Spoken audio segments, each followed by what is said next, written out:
Imagine waking up in a world where a single misstep means an agonizing death. The air is freezing. Massive predators are circling in the absolute dark, and your only weapon is a sharpened piece of stone.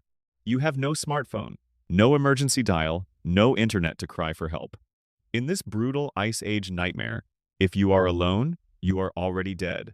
Yet, our ancestors didn't just survive this hellscape, they conquered the entire planet. How? By inventing a social network so powerful, so deeply ingrained in our biology, that you are still physically addicted to it right now.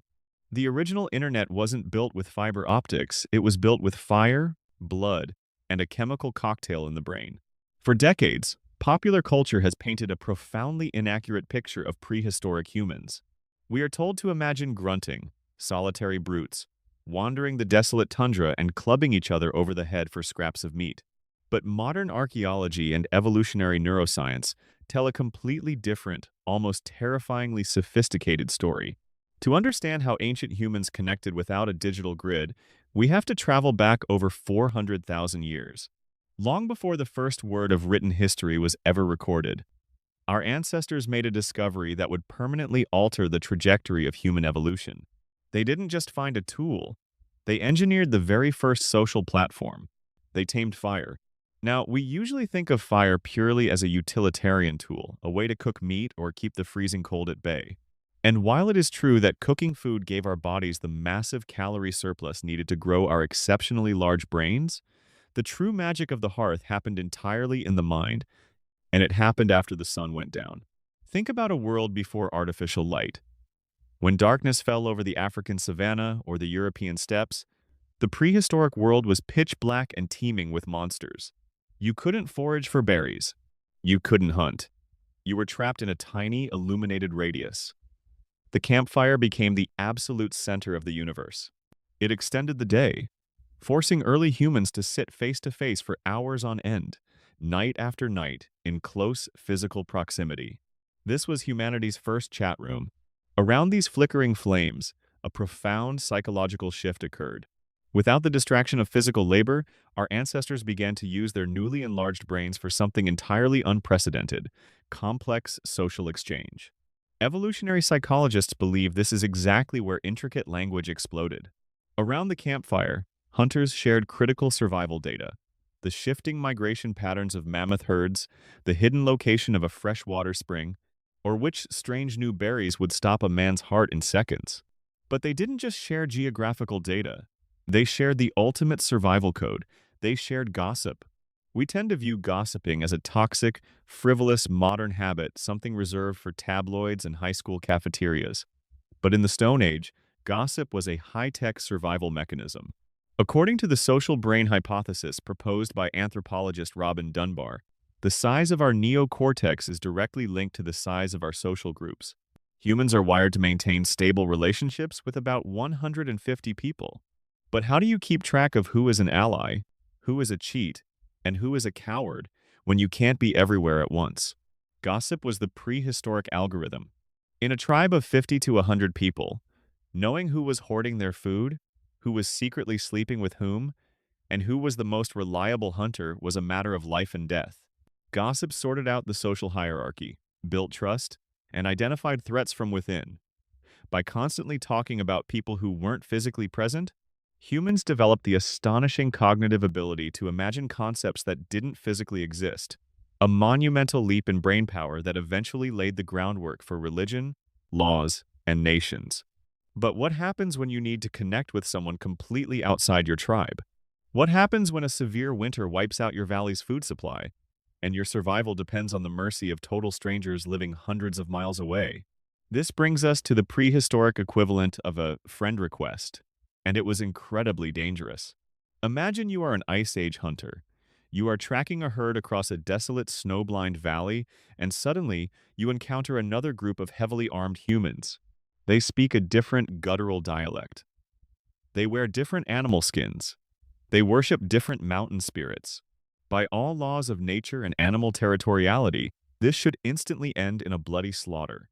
Instead, you slowly reach into your leather pouch. You pull out a beautifully crafted, razor-sharp obsidian blade. You don't use it to attack. You step forward, open your hand, and give it away. Archaeologists have found seashells from the sunny Mediterranean buried deep in the heart of frozen continental Europe. They have found rare flint tools hundreds of miles from the nearest geological quarry. These weren't just ancient Amazon deliveries. These were carefully calculated social contracts. In a world without money, banks, or written laws, giving a highly valuable gift was the ultimate insurance policy. It created a powerful psychological phenomenon known as reciprocal altruism. When you gave a stranger a rare piece of flint that took days to craft, you weren't just being a generous neighbor. You were planting a psychological hook deep in their brain. You were establishing a ledger. You were saying, I have given you immense value. You now owe me your life. If your territory suffered a devastating drought the following year, you could travel to that stranger's territory, cash in that invisible social debt, and they would be biologically and culturally bound to feed your family. These complex networks of trade and obligation stretched across entire continents, forming an invisible, offline web of mutual survival. It was a massive, decentralized network of human relationships bound together entirely by memory and trust. But trade and campfire gossip alone weren't quite enough to hold thousands of volatile, aggressive humans together as populations exploded. To build true, unbreakable empires of the mind, our ancestors needed something far stronger than a simple trade agreement. They needed to hack their own biology, and they did it through the Stone Age Rave. If you've ever been to a massive electronic music festival, a mega church service, or a packed sports stadium during a championship game, you know the exact feeling. The booming bass, the chanting crowd, the hypnotic synchronization of thousands of bodies moving as one single entity. Suddenly, you don't feel like an individual anymore. You feel like a tiny, vibrating cell in a massive, powerful organism. Prehistoric humans weaponized this exact psychological state. Deep inside the darkest, most inaccessible caves of Europe and Asia, places like Lascaux and Chauvet, archaeologists haven't just found stunning, lifelike paintings of galloping horses and massive lions. They've found evidence of intense, rhythmic, sensory overloading rituals. They have found footprints worn deep into the clay floor from hours of synchronized, trance-like dancing. They have found delicate bone flutes crafted from the wings of vultures that perfectly mimic the calls of predatory birds. These grand caves weren't just art galleries. These were sensory deprivation chambers perfectly designed by ancient shamans to trigger a collective altered state of consciousness. When humans sing, chant, and dance together in perfect, exhausting rhythm, our brains undergo a radical chemical shift. The production of cortisol, the stress hormone that keeps us anxious and on edge, plummets. Simultaneously, our brains are flooded with endorphins, dopamine, and, most importantly, oxytocin.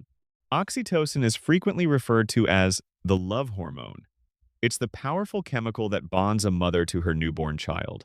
But in a massive group setting, a massive spike of oxytocin does something terrifyingly beautiful. It completely dissolves the psychological boundary between me and you. It creates a fierce, almost fanatical, unshakable loyalty to the group. By engaging in these intense rhythmic rituals around the fire, or deep within the suffocating darkness of the caves, prehistoric humans were literally syncing their nervous systems.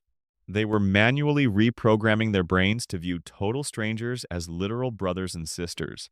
And those magnificent cave paintings they left behind? They were the original viral posts, permanent markers of shared belief and identity, screaming into the darkness of time. We were here. We believe the same things. We are one.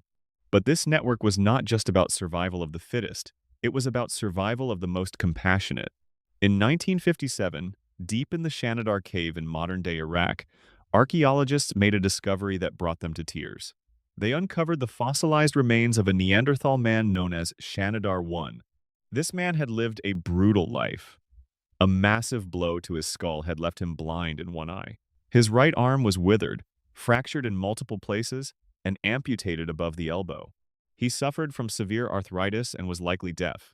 In the harsh, unforgiving prehistoric wild, a man in this condition should have died within days. But he didn't. Shanidar I lived to be around 40 to 50 years old, an incredibly old age for a Neanderthal. How? Because his social network refused to let him die. His tribe carried him, fed him, chewed his food when his teeth wore down, and protected him from predators for decades. This fossil is the ultimate, undeniable proof that the prehistoric internet wasn't just built for trade or war. It was built on a foundation of profound, breathtaking human empathy. But every powerful network has a dark side. If connection was the ultimate survival tool, then the ultimate punishment was disconnection. In the modern digital age, if you say the wrong thing, you get blocked, unfollowed, or canceled on social media.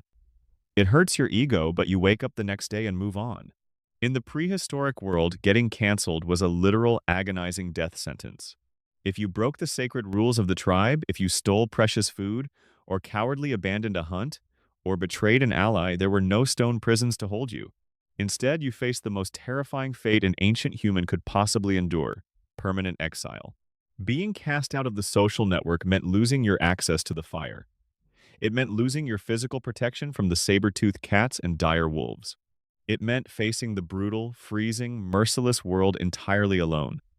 You would inevitably freeze, starve, or be hunted down and eaten within days.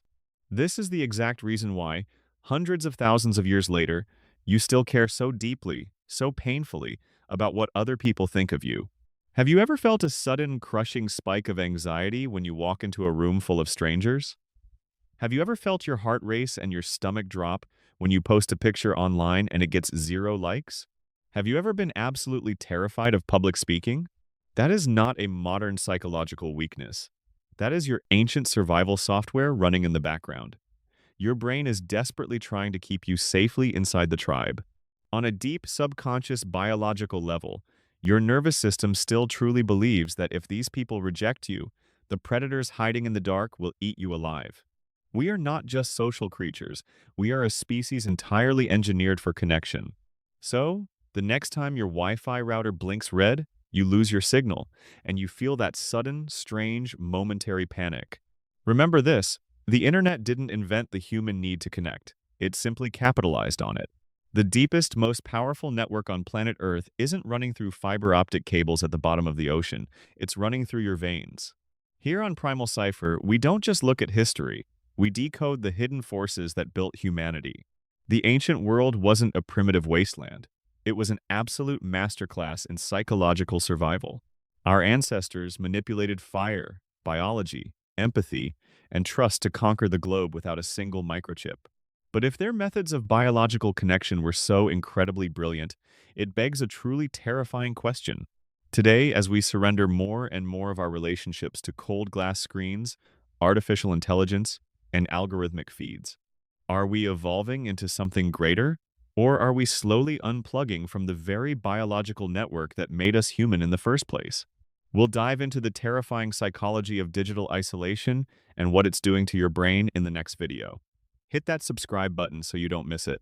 Tell me in the comments down below, could you survive a week in the wild without your phone? Until next time, stay curious, stay connected, and never forget the primal code that runs your mind.